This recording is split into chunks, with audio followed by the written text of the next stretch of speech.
नमस्कार दोस्तों। डेट आज की 7 फरवरी 2026 है। स्वागत है आपका एटोयल डिस्कशन में। आज दो इश्यूज हम डिस्कस करेंगे। सबसे पहला आर्टिकल हम डिस्कस करेंगे, मेघालय में रैट होल माइनिंग की वजह से 18 मजदूरों की डेथ हो गई। दूसरा आर्टिकल क्लाइमेट गवर्नेंस से संबंधित हम डिस्कस करेंगे। आज सैटरडे है, दो ही आर्टिकल इंपॉर्टेंट हैं, तो चलिए डिस्कशन स्टार्ट करते हैं। हमारी आज के डिस्कशन में first important article rat hole mining से संबंधित है। अपना सिलेबस में जीएस पेपर सेकंड के इस टॉपिक से आर्टिकल को रिलेट कर सकते हूं। क्या होती है रैट होल माइनिंग, पहले मैं आपको सिंपल भाषा में समझा देता हूं। देखो, मेघालय में जो कोयला है मेघालय में जो कोयला मिलता है वो जमीन में बहुत ज्यादा नीचे जाके नहीं मिलता, थोड़ी ही खुदाई पे मिल जाता है। लेकिन कोयला जो मिलता है जैसे कोयला आपको पता है जमीन के नीचे कैसे मिलता है, एक परत की फॉर्म में मिलता है। तो मेघालय में जो कोयला मिलता है और कोयला मिलता है परत की फॉर्म में, तो वो परत बहुत छोटी होती है, सिर्फ 2 मीटर की परत। अब इतनी छोटी परत के लिए आप बड़ी बड़ी मशीनें लेके आओ और खुदाई करो तो ये बहुत महंगा पड़ेगा, क्योंकि कोयला है ही बहुत थोड़ा छोटा छोटा परत की फॉर्म में है और वो 2 मीटर है। परत की फॉर्म में तो देखो दूसरी जगह पे भी होता है, लेकिन वो बहुत ज्यादा होता है एक साथ। लेकिन यहां पे जो परत होती है वो सिर्फ 2 मीटर चौड़ी परत है। तो इतनी छोटी परत कोयले की निकालने के लिए बड़ी बड़ी मशीनें यूज नहीं की जा सकती, महंगा पड़ता है। इस वजह से देखो मेघालय में कुछ जो कॉन्ट्रैक्टर या फिर कुछ जो लोग हैं वो जुगाड़ से कोयला निकालते हैं। जुगाड़ से, जैसे मान लो ये पहाड़ है पहाड़ में साइड में एक छोटा सा होल कर दिया। अब इस होल में एक आदमी रेंगता हुआ अंदर जाता है, सुरंग बनाता है। वहां पे कोई वेंटिलेशन नहीं है, कोई ऑक्सीजन नहीं है, कोई इंजीनियर ने वहां पे छत नहीं बनाई है। ये जो सुरंग बनाई है कभी भी गिर सकती है, लेकिन वो रेंगता हुआ अंदर अंदर जाता है और कोयले की छोटी सी जो परत है 2 मीटर वाली, वहां से कोयला निकाल निकाल के बाहर लाता है। तो ये रैट होल माइनिंग है, बहुत खतरनाक है। एनजीटी ने यानी नेशनल ग्रीन ट्रिब्यूनल ने 2014 में इस रैट होल माइनिंग पे बैन लगा दिया था। आप पूछोगे सर बैन लगा दिया था तो फिर ये क्यों चलता है और अब क्या हुआ है? देखो, पहली चीज बैन लगा दिया था बेशक, लेकिन इल्लीगल ढंग से ये चलता रहता है। 5 फरवरी को क्या हुआ? 5 फरवरी को मेघालय में एक इल्लीगल रैट होल सुरंग बनी हुई थी, वहां देखो ब्लास्ट हो गया और ब्लास्ट होने की वजह से 18 मजदूरों की डेथ हो गई। 18 मजदूरों की डेथ हो गई। अब ये पहली बार नहीं हुआ।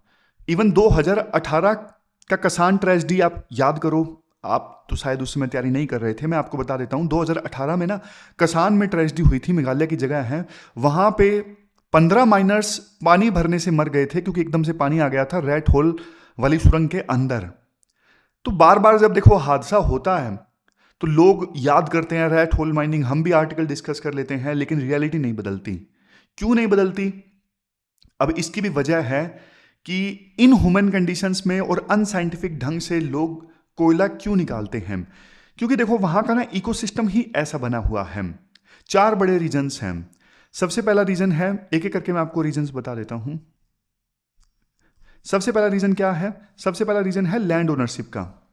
लैंड ओनरशिप का क्या पॉइंट है ये? देखो बाकी इंडिया में जमीन के नीचे का मिनरल सरकार का होता है, लेकिन मेघालय में 6 शेड्यूल लगा हुआ है। अब 6 शेड्यूल की वजह से लोग ये मानते हैं जमीन मेरी है, तो इसके नीचे अगर कोयला मिला है तो वो भी मेरा है। तो वो अपने घर के पीछे खुदाई शुरू कर देते हैं, कोयला निकालना स्टार्ट कर देते हैं। कई बार जमीन उनकी होती है, लेकिन वो कॉन्ट्रैक्ट पे वर्क दे देते हैं कि भैया मैं तुम्हें कॉन्ट्रैक्ट पे दे रहा हूं, जमीन को निकाल लो जितना कोयला निकालना है। तो बाकी देश से 6 शेड्यूल वाले एरियाज में सिस्टम अलग होता है, आपको पता है। बाकी देश में सिस्टम ये, जमीन के नीचे जो भी मिनरल मिलेगा सरकार का, चाहे जमीन किसी की भी हो। लेकिन 6 शेड्यूल वाले एरिया में जमीन के नीचे जो भी मिनरल मिलेगा उसी का होगा जो जमीन का मालिक है। फिर नेक्स्ट रीजन है थिन सीम्स। जैसे मैंने बताया वहां पे देखो जो कोयला मिलता है इतना पतला मिलता है कि मशीन्स से कोयला नहीं निकाला जा सकता, महंगा पड़ता है। तो सिर्फ जो सस्ता लेबर है सस्ता जो इंसान है, इंसान देखो बहुमूल्य है, लेकिन राइटर की लैंग्वेज ऐसी है कि जो सस्ती लेबर है वो काम आती है रैट होल जैसी सुरंगें बनाई जाती है वहां से फिर कोयला निकालने के लिए, क्योंकि ये वाइबल है, ये वाइबल है। तीसरा रीजन राइटर के द्वारा बताया जाता है लॉन्ड्रिंग मैकेनिज्म। ये अब देखो इंटरेस्टिंग है, लॉन्ड्रिंग मैकेनिज्म। अब इस पॉइंट में राइटर ये बोलते हैं, देखो मान लो महेश ने ना 10 टन कोयला निकाला। अब महेश ले जा रहा था उस कोयले को बेचने के लिए, लेकिन पुलिस ने पकड़ लिया। तो महेश क्या बोलेगा? महेश बोलेगा ये तो जी लिगेसी कोल है, मतलब पहले का पड़ा था मेरे पास में, अभी थोड़ी ना निकाला है मैंने। तो पुलिस को क्या पता ये पहले का है या अभी का है। तो वो ये कह के बच जाता है ये पुराना पड़ा है मेरे पास में, लिगेसी कोल है, अभी मैंने नहीं निकाला है। तो इसे बोलते हैं लॉन्ड्रिंग ऑफ कोल। मैंने मनी लॉन्ड्रिंग तो सुना था, ये लॉन्ड्रिंग ऑफ कोल है। आप ब्लैक कोल को व्हाइट कोल में कन्वर्ट कर रहे हो ये बोल के ये मेरे पास में पहले से पड़ा था, लिगेसी है, मतलब पुराना पड़ा था, मेरे पिताजी के टाइम का, दादाजी के टाइम का मेरे पास पड़ा था। फिर चौथा रीजन राइटर ये बताते हैं कि देखो यहां पे ना हजारों छोटी छोटी माइंस हैं, मालिक कोई और है, ठेकेदार कोई और है, मजदूर बाहर से लाया गया है। जब एक्सीडेंट होता है तो कॉन्ट्रैक्टर तो भाग जाता है और मालिक ये कहता है भाई मुझे तो नहीं पता था। तो ये सारी चीजें वहां पे होती हैं। लेकिन देखो ये जो रैट होल माइनिंग से कोयला निकाला जाता है ना, इसकी हिडन कॉस्ट बहुत ज्यादा है, क्योंकि एक तो इसकी वजह से ना वाटर पोल्यूटेड हो रहा है, मतलब माइनिंग से एसिड भी निकलता है जो, और वो एसिड नदियों में बहा दिया जाता है, समझ गए। कई बार मेघालय में हम देखते हैं नदी का जो रंग है वो नीला हो गया, वो एसिड की वजह से होता है, मछलियां फिर मर जाती हैं। और हिडन कॉस्ट क्या है? Child labour. कई बार तो ना बच्चों को भेज दिया जाता है इन सुरंगों से कोयला निकालने के लिए। जैसे आप ये तस्वीर देखो, क्योंकि बच्चे छोटे होते हैं, वो इन होल्स में आसानी से घुस जाते हैं, तो उनको थोड़ा सा पैसे का लालच देके, उनके परिवारों को पैसे का लालच देके भेज दिया जाता है। फिर है इंजरीज। देखो जब कोई ब्लास्ट हो जाता है ना और ज्यादा लोगों की, मजदूरों की डेथ हो जाती है, तब तो न्यूज आती है। छोटी मोटी चोट तो डेली होती रहती है, कोई रिकॉर्ड ही नहीं होता, समझ गए, ये वाली दिक्कत है। अब राइटर सॉल्यूशन भी देते हैं। सॉल्यूशन में क्या बोलते हैं राइटर? सॉल्यूशन में देखो ये बोलते हैं, सबसे पहले तो ना जीपीएस ट्रैकिंग से ना आप डिटेक्ट करो। देखो जैसे स्विगी और जोमेटो की डिलीवरी ट्रैक होती है ना, वैसे ही कोल ट्रक पे ना आप जीपीएस लगाओ, कोल के ट्रक के ऊपर जीपीएस लगाओ। अगर ट्रक अपने रास्ते से हटा तो फिर देखो अलर्ट बजना चाहिए, कंसाइनमेंट को वहीं पे इनवैलिड घोषित कर दो। फिर इसके बाद है ड्रोन्स और सैटेलाइट से आप नजर रखो, ड्रोन से पेट्रोलिंग करो। ड्रोन से देखो डेटा ना सीधा कंट्रोल रूम में जाना चाहिए, ताकि ना सीधा एक्शन लिया जा सके। अब डेटा लोकल थाने में जाता है ना, रिश्वत देके वो माइनिंग करते रहते हैं, लोकल पुलिस वालों को रिश्वत दे देते हैं। लेकिन ड्रोन से पुलिस कंट्रोल रूम में डेटा जाएगा तो फिर देखो ज्यादा बढ़िया ढंग से एक्शन लिया जा सकता है। फिर राइटर बोलते हैं देखो कम्युनिटी मॉनिटरिंग भी होनी चाहिए, गांव के लोगों को पावर दो। अगर देखो कोई गांव वाला इलीगल ट्रक की फोटो भेजता है तो उसे रिवार्ड दिया जाए। इस प्रकार से ना कम्युनिटी मॉनिटरिंग की जा सकती है। फिर है बिचौलियों से संबंधित बात बोली जाती है।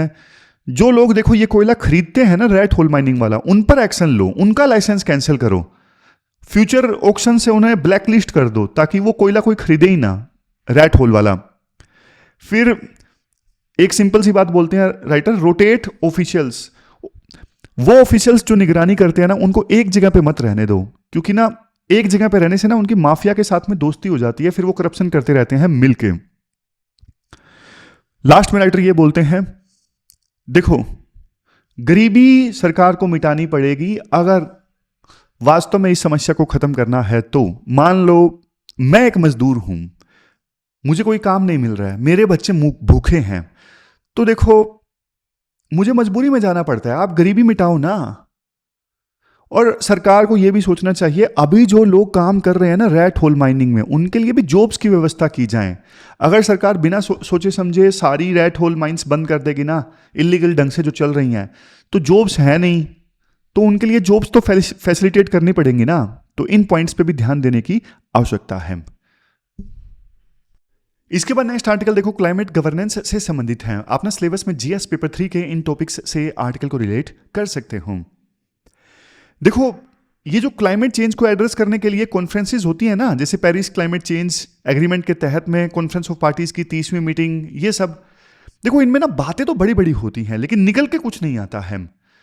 जैसे United Nations framework convention on climate change है, UNFCCC। अब इसमें ना सारे फैसले ना सहमति की सहायता से होते हैं, कंसेंसस की सहायता से होते हैं। सुनने में तो लगता है अच्छी चीज है यार, सहमति बना के फैसले हो रहे हैं, डेमोक्रेटिक है चीजें, लेकिन भाई जो कंसेंसस है ना वो आज के समय में एक वीटो बन चुका है। एक भी देश अगर मना कर देना, जितनी भी पार्टीज हैं, फॉर एग्जांपल 193 पार्टीज हैं, एक भी देश ने मना कर दिया कि मैं नहीं मानता, तो फिर कोई एग्रीमेंट हो ही नहीं पाता। तो ये दिक्कत है। बड़े बड़े एम्बिशंस दिखाए जाते हैं, प्रीएम्बल में बड़ी बड़ी बातें बोली जाती हैं, मतलब जो एग्रीमेंट होता है या फिर जो चार्टर होता है उसके प्रीएम्बल में बड़ी बड़ी बातें बोली जाती हैं, लेकिन एक्शन नहीं दिखता। हमेशा विभिन्न देश जो है ना नेशनल प्रायोरिटीज को ऊपर रखते हैं और ग्लोबल प्रायोरिटी को कोई नहीं देखता। ये वाली चीज है। और देखो यहां पे ना राइटर एक बात बोलते हैं, देखो मार्केट और कॉरपोरेट वर्ल्ड को ना अनसर्टेनिटी बहुत पसंद है। अगर मान लो क्लाइमेट लॉज स्ट्रिक्ट होते हैं तो फिर उनसे ना उनका शॉर्ट टर्म प्रॉफिट कम हो जाएगा, इसलिए कॉरपोरेट ग्रुप्स भी लॉबिंग करते हैं और वो कोई एग्रीमेंट होने ही नहीं देते।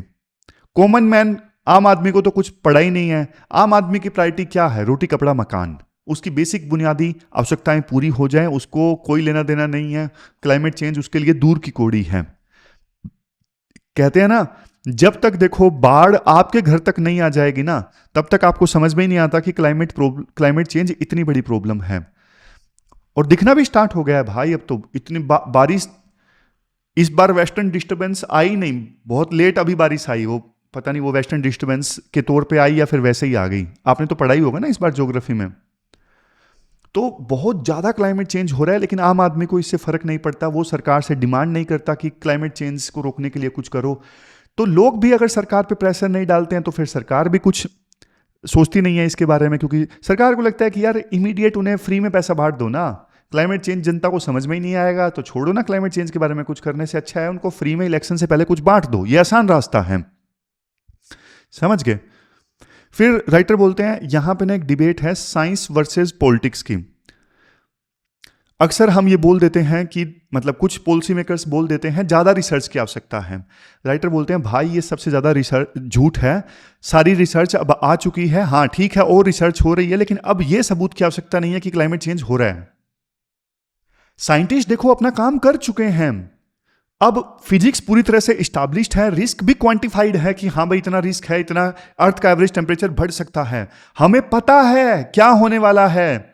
लेकिन अब भी पॉलिटिशियंस ये बातें बोल देते हैं अभी श्योर नहीं है क्लाइमेट चेंज हो रहा है कि नहीं हो रहा है। ये सब डिले करने की टैक्टिक्स हैं।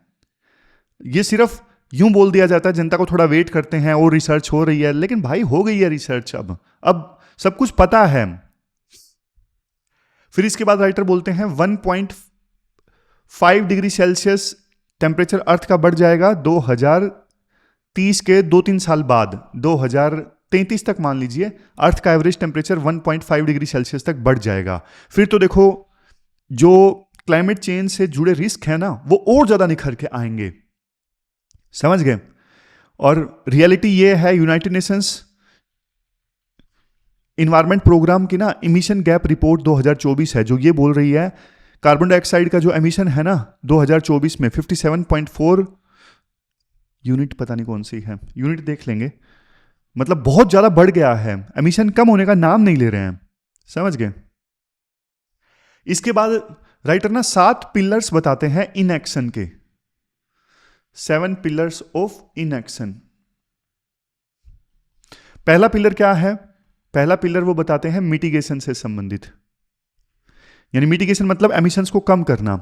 कंट्रीज को ना सिर्फ अर्ज किया जाता है, उनसे सिर्फ रिक्वेस्ट की जाती है कि आप प्लीज कम करो, लेकिन उनको मजबूर नहीं किया जाता है। जब तक कंट्रीज को मजबूर नहीं किया जाएगा वो एमिशन नहीं कम करेंगे। इवन पहले फॉसिल फ्यूल को फेस आउट करने की बात, फेस डाउन करने की बात कही थी, फिर सऊदी अरेबिया और दूसरे ऑयल वाले देशों के दबाव में उस लैंग्वेज को भी हटा लिया गया। दूसरा पिलर फाइनेंस, ये भी इनएक्शन का एक पिलर है। सबसे बड़ा गैप है, डेवलपिंग कंट्रीज को देखो 2.4 ट्रिलियन डॉलर से लेके 3 ट्रिलियन डॉलर्स तक चाहिए, इतना ज्यादा। लेकिन अभी देखो करंट फ्लो सिर्फ 400 बिलियन डॉलर्स तक का है, और कोई बाइंडिंग टाइम टेबल नहीं है, कब मिलेगा पैसा, कौन देगा, कितना देगा, कब देगा, कोई नहीं, कुछ नहीं पता। तो फाइनेंस की दिक्कत दूसरी दिक्कत है। तीसरी दिक्कत है एडेप्टेशन की। एडेप्टेशन मतलब क्लाइमेट चेंज के नेगेटिव इफेक्ट से एडजस्ट करना। लीडर्स ने ये बोला कि हम ना एडेप्टेशन का जो फाइनेंस है ना, एडेप्टेशन के लिए जो पैसा है उसे 3 गुना कर देंगे। लेकिन भाई यही नहीं बता रहे कि बेस ईयर कब का। बेस ईयर मतलब पहले तो ये पता होना चाहिए ना किसका 3 गुना कर दोगे। वो ये नहीं बता रहे हैं कि किसका 3 गुना करेंगे, सिर्फ यूं बोल रहे हैं 3 गुना कर देंगे। 2020 में जितना दिया था उसका 3 गुना करोगे या 2025 में जो दे रहे हो उसका 3 गुना करोगे, कुछ नहीं बताते। फिर नेक्स्ट है loss and damage fund. Loss and damage fund जो है वो एक्टिव हो गया है, लेकिन फंड में जो पैसा है वो ऊंट में मुंह में आप कह सकते हो जीरे के बराबर है। इतना कम पैसा आया है लॉस एंड डैमेज फंड में। बिलियंस ऑफ डॉलर्स की आवश्यकता है लेकिन मिलियंस ऑफ डॉलर्स में पैसा आ रहा है, इतना बड़ा गैप है। फिर देखो टेक्नोलॉजी ट्रांसफर से संबंधित पॉइंट है। देखो ग्रीन टेक ना गरीब देशों को चाहिए, किसके पास में? डेवलप कंट्रीज के पास में है। नए प्रोग्राम अनाउंस हुए टेक्नोलॉजी ट्रांसफर करने के लिए, लेकिन उनको चलाने के लिए कोई पैसा नहीं है, सिर्फ कंसेप्ट्स हैं लेकिन ग्राउंड पे एक्शन जीरो है। फिर कैपेसिटी बिल्डिंग का भी पॉइंट है। देखो गरीब देशों को हेल्प चाहिए भाई, उनको नहीं पता, ना उनके पास में टेक्नोलॉजी है ना स्किल है क्लाइमेट चेंज से निपटने के लिए। तो इस पर भी जो डेवलप कंट्रीज हैं गोल गोल घुमा रहे हैं, हेल्प नहीं कर रहे हैं गरीब देशों की। सबसे लास्ट में पॉइंट है जस्ट ट्रांजिशन। जस्ट ट्रांजिशन मतलब जैसे बात होती है कोयले को फेस आउट कर दो, कोयला यूज नहीं होना चाहिए, फॉसिल फ्यूल यूज नहीं होने चाहिए। लेकिन भाई पहले जो इनसे जुड़ी जॉब्स है ना उनको भी बचाना जरूरी है, क्योंकि जब कोयला वगैरह फेस आउट होंगे ना, अमीर देश तो सह लेंगे, गरीब देश डेवलपिंग कंट्रीज वो कहां जाएंगे जब कोयले से जुड़ी जो जॉब्स हैं वो खत्म हो जाएंगी। तो अब देखो बात ये है, जो UNFCCC की मीटिंग होती है ना, अब उस मीटिंग में कुछ निकल के आता नहीं है, बात तो सच्चाई यही है। कुल मिला के बात यही कह रहे हैं कि IR में ना कंसेप्ट है रियलिज्म वाला। सभी देश ना अपना अपना सोचते हैं, अपना अपना इंटरेस्ट, लेकिन पूरे वर्ल्ड का इंटरेस्ट कोई नहीं देखने वाला है। यही बस सबसे बड़ी दिक्कत है। और आने वाले देशों में जब देखो नुकसान बहुत ज़्यादा हो जाएगा ना आने वाले सालों में, तब सिर्फ पश्चाताप के अलावा कुछ और बचेगा नहीं, ये दिक्कत है। तो ये थी हमारी आज की डिस्कशन। आज देखो 2 ही इशू इंपॉर्टेंट थे, आज सैटरडे था। तो कल मिलते हैं फिर से एक नई डिस्कशन के साथ, तब तक आप अपना ध्यान रखिए, अच्छे से पढ़िए। Thank you very much for discussion.